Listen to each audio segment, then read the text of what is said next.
台南当日举办翕相老性格摄影80才开始的展览，展出5位80、90岁老摄影师无共风格作品，而且卖当在对这当中看到咱台湾慢慢发展的过程。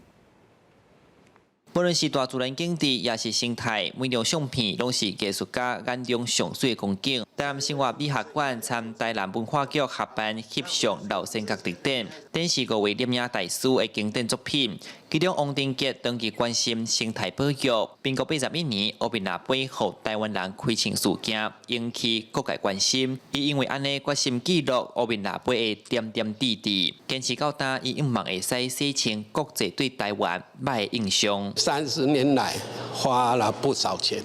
但是也为我们台湾当时枪杀黑面琵鹭的污点。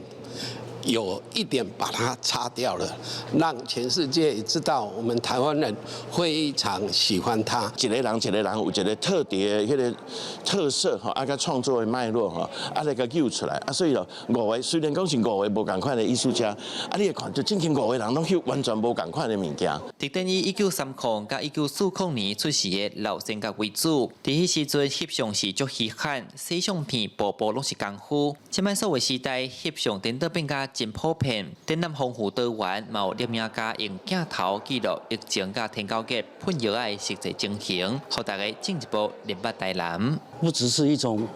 视觉的效果，更是一种呈现作品的意涵。 从现实进入超现实的内心世界。展览拢总有140件作品，这拢是因长期对故乡有真深的感情所翕落来的成果。展期到10月中，这场展览嘛等于是为今年11月的台南国际摄影节是做准备。记者李成武台南采访报道。